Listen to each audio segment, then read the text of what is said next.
certainly on this issue, I haven't got to kick this in a while, even though I think it's happening before our very eyes. And that's the issue. The Bible talks about not only a one-world government, not only a one-world religion, but a one-world economy. Okay, do we see any signs of that?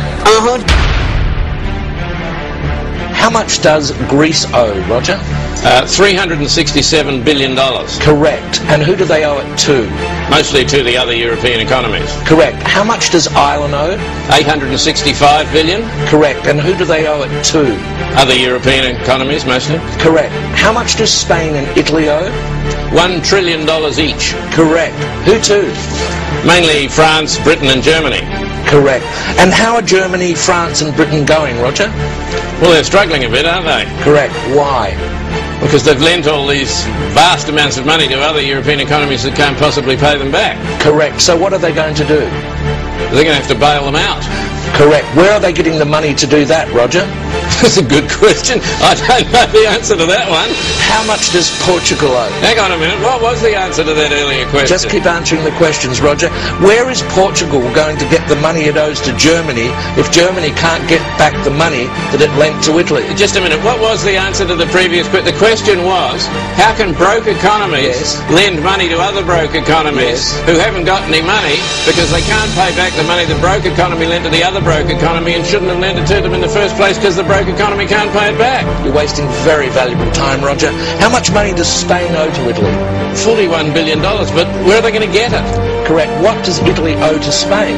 $27 billion, but they haven't got it, they're broke. Correct. How can they pay each other if neither of them has any money? They're going to get a bailout, aren't they? Correct. And where's the money coming from for the bailout? That's what I'm asking you.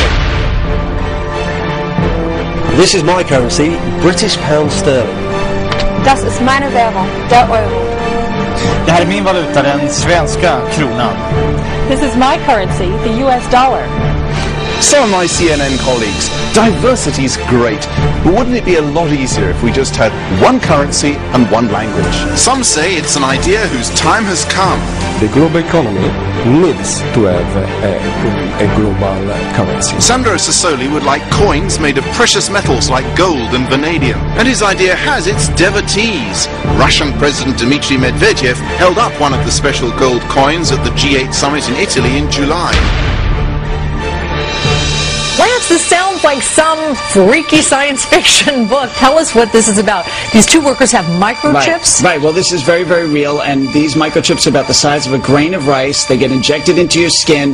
They have a computer chip, a transceiver, and basically they can talk to an electromagnetic reading device, and this can allow you to open doors, access databases, and these devices, RFID is what this is called, is really starting to permeate our lives. What about invasion of privacy, though? You said this isn't a GPS, but that we're going in that direction with these little microchips. Right. Well, you have to balance the benefits with the other issues. I mean, obviously, this is going to make paying easier. You know, when you have a credit card, you have those sort of near-field chips on them. You brush it across and you've paid. So imagine no card, you just pay with your hand. We wonder why revival's not come. Are you kidding me, folks? As we saw, again, what was the premise of the 2 Kings? It wasn't just when they found the Word of God. It's when they were ingesting, when they were reading the Word of God.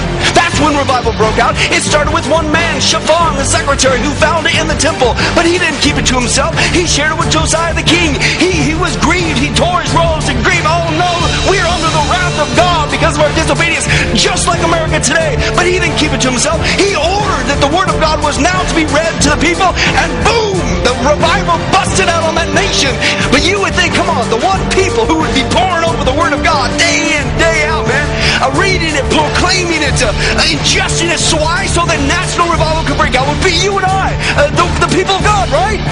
No! As we saw last week, as one guy said, there is so much dust on our Bibles, we could write the word damnation on it. Were you to ask some of them today, what was it that moved you? They couldn't tell you.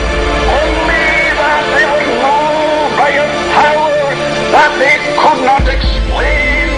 And the power was such as to give them to understand and see that they were hell-deserving sinners. And of course, the only place they could think of where they might find help was at the church. I endeavored to get up into the pulpit. I found the way blocked with young people who had been at the dance. When I went into the pulpit, I found a young woman, a graduate of our in university who was at the dance, and she's lying on the floor of the pulpit crying,